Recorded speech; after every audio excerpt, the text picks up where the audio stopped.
The Thracian rebel, Spartacus. He led slaves towards freedom. Then Rome nailed hope to the road. In the late summer of 73 BC, inside the stifling, blood-stained walls of a gladiator training school in Capua, a desperate plot was set into motion. 200 enslaved men, condemned to fight to the death for the entertainment of the Roman Republic, decided they would rather die fighting for their own freedom. The plot was betrayed, but exactly 78 men managed to fight their way out of the barracks. They had no military weapons, relying instead on meat cleavers, spits, and knives violently seized from the kitchen. Seizing a wagon of gladiatorial arms on the road, they fled toward the looming shadow of Mount Vesuvius. At that moment, Rome viewed them as a minor nuisance, a local policing problem. Yet this small band of desperate fugitives, led by a Thracian named Spartacus, would soon command an army of up to 120,000 people, bring the undisputed superpower of the ancient world to its knees, and immortalize a name that would echo through millennia as the ultimate symbol of human defiance.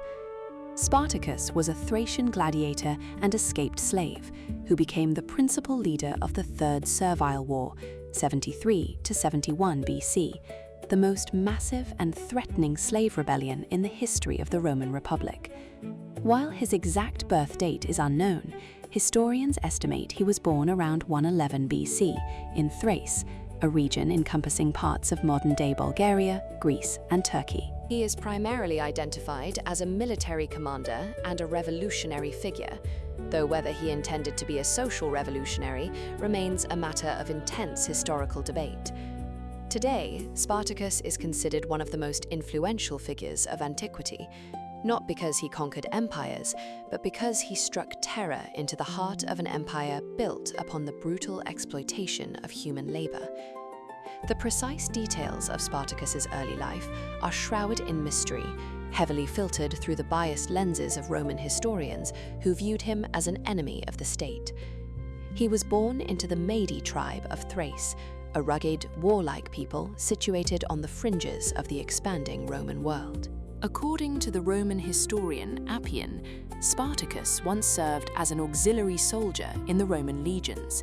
It is highly probable that he learned Roman military tactics, discipline, and logistics during this service. However, for reasons lost to history, perhaps desertion, rebellion, or capture during a frontier war, he was stripped of his freedom, sold into slavery, and transported to the Italian peninsula. In the 1st century BC, Italy was an economic engine fueled by mass enslavement. As much as 30 to 40% of the Italian population consisted of slaves, many of whom worked on massive agricultural estates called latifundia, under agonizing, lethal conditions. It was into this powder keg of systemic brutality and human misery that Spartacus was thrust. The crucible that forged Spartacus into a rebel leader was the Ludus, gladiator school, owned by Lentulus Batiatus in Capua. Capua was renowned for its gladiatorial training grounds, where men were subjected to psychological and physical torment designed to turn them into highly skilled killers for public amusement. The indignity of this existence had a profound impact on Spartacus. The ancient biographer Plutarch notes that the gladiators in Batiatus's school were kept in close, cruel confinement, not for any crimes they had committed, but simply to satisfy the cruelty and greed of their purchaser.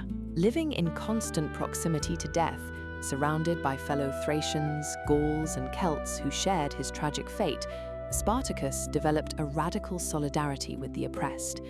The daily violence of Roman entertainment taught him the ruthlessness necessary to survive, while the fundamental injustice of his enslavement provided the moral imperative to break the chains.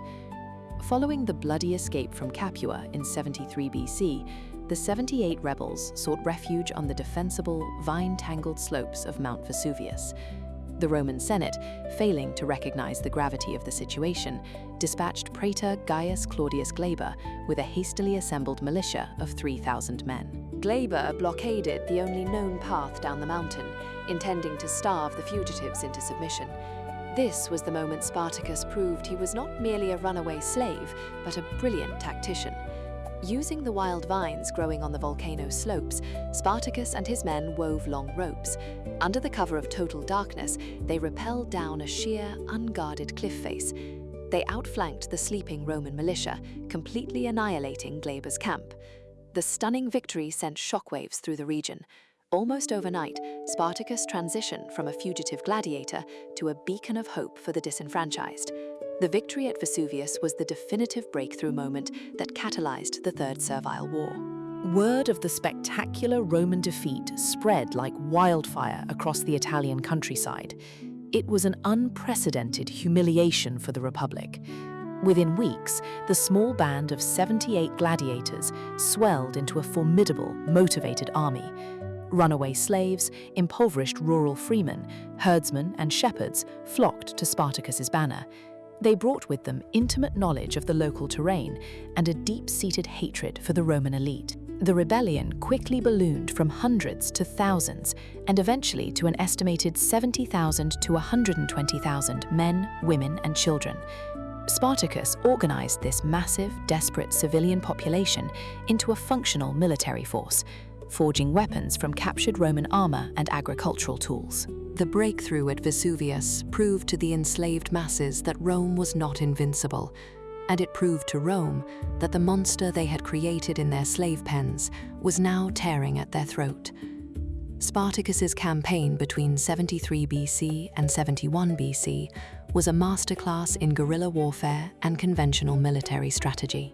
In the autumn of 73 BC, following the defeat of Glaber, Spartacus defeated a second Roman force led by praetor Publius Gerenius, capturing the commander's own horse and the prestigious fasces, symbols of Roman authority.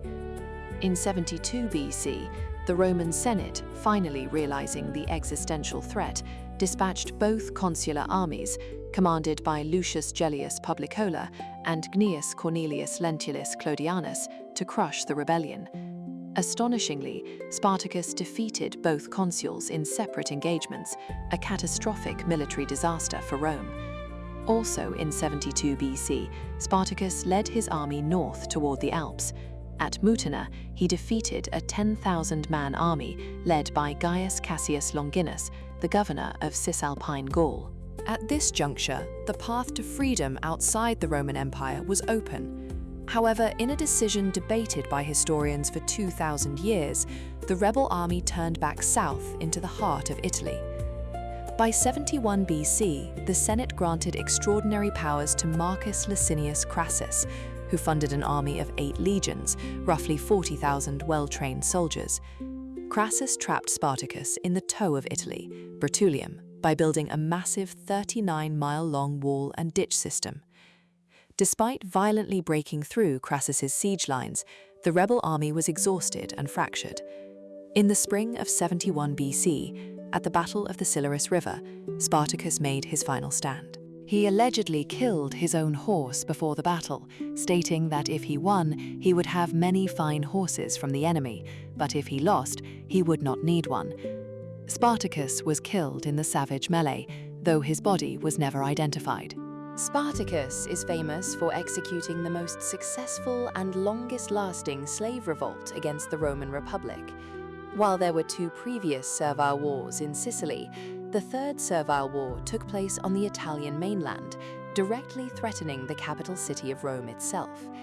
He is celebrated for his sheer military genius. He consistently outmaneuvered conventionally trained Roman generals using psychological warfare, ambushes, and unconventional tactics. What cemented his fame, however, was not just his military success, but the ideological weight his name carried. Even ancient historians, who universally despised the rebellion, could not hide their reluctant admiration for his courage. He became the ultimate archetype of the underdog, a man stripped of all human rights who nearly toppled a global superpower through sheer willpower and tactical brilliance. Despite the Roman propaganda meant to vilify him, glimpses of Spartacus's true character shined through the ancient texts. Plutarch described him not just as possessing great physical strength and courage, but as being more Hellenic than Thracian, an ancient complement denoting high intelligence, culture, and humanity. Spartacus was remarkably egalitarian. Appian notes that he distributed the spoils of war equally among his followers, an act of fairness that ensured fierce loyalty among his diverse troops. His primary motivation appears to have been simple: escape and freedom. Modern historians debate whether he sought to abolish slavery as an institution or merely to liberate himself and his followers so they could return to their homelands. Regardless of his grand political vision, his leadership style was deeply pragmatic. He recognized the necessity of discipline, forbidding his men from hoarding gold and silver, and instead insisting they stockpile iron and bronze to forge weapons. Spartacus's story is not merely one of unbroken triumph. It is heavily marred by internal conflict and strategic failure. The most significant vulnerability of the rebellion was internal division. Spartacus shared command with the Gallic gladiator Crixus, and the two frequently disagreed. Crixus and a contingent of some 30,000 men separated from the main army in 72 BC, preferring to loot Italy rather than escape over the Alps. This fractured force was cornered and annihilated by the Roman consul Gellius near Mount Garganus. Spartacus's ultimate failure was his inability to control the vast, unwieldy mass of his followers. The fateful decision to turn south from the Alps in 72 BC, rather than dispersing into free Gaul and Thrace, sealed their doom. Furthermore, in 71 BC, Spartacus attempted to negotiate a fleet from Cilician pirates to escape to Sicily, but the pirates betrayed him, took his money, and abandoned the rebels on the coast. Ultimately, Spartacus could not overcome the infinite resources, manpower, and organizational machinery of the Roman state. The immediate aftermath of Spartacus's rebellion was incredibly brutal. Seeking to make an unforgettable public example, Crassus crucified 6,000 captured slaves along the Appian Way, the main road leading from Rome to Capua. The crosses stretched for 120 miles, a gruesome warning to anyone who might harbor thoughts of resistance. Politically, the war accelerated the downfall of the Roman Republic. Both Crassus and Pompey the Great, who swept in at the end of the war to steal the credit for defeating the remnants of the rebel army, used the crisis to demand consulships and consolidate unprecedented military power. Economically, the sheer terror of the rebellion caused Roman aristocrats to subtly shift their agricultural labor practices. Many began relying slightly less on massive slave gangs and more on tenant farmers, fearing another uprising. Long-term, the impact of Spartacus shifted from military history to political philosophy. He became a timeless muse for the oppressed. The legacy of Spartacus has only grown stronger in the modern era. During the Enlightenment, he was heralded as an early champion of human rights. In the 19th century, Karl Marx famously declared Spartacus to be the most splendid fellow in the whole of ancient history and a true representative of the ancient proletariat. The communist revolutionaries of Germany in 1919 named their movement the Spartacus League. The Haitian revolutionary Toussaint Louverture was dubbed the Black Spartacus for leading the successful slave revolt against the French. In popular culture, Spartacus was immortalized by Howard Fast's 1951 novel and the subsequent 1960 Stanley Kubrick film starring Kirk Douglas, which heavily embedded the phrase, "I am Spartacus," into the global cultural lexicon as a declaration of solidarity. Across Eastern Europe, numerous sports clubs, most notably Spartak Moscow, bear his name to honor his strength and working-class association. The life of Spartacus reveals a profound truth about the human condition. The desire for freedom is an inextinguishable force.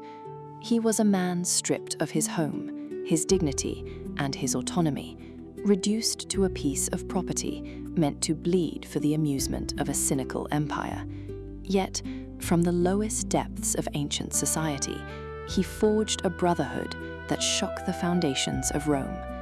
He did not defeat the Roman Republic, but his rebellion exposed the moral rot and intrinsic fragility of an empire built entirely upon the subjugation of others. The 6,000 crosses that lined the Appian Way were intended to erase his memory through terror. Instead, they immortalized him. The Roman Empire has been dust for centuries, but the name Spartacus remains fiercely alive, an enduring testament to the courage it takes to look at an invincible oppressor and choose, at any cost, to fight back.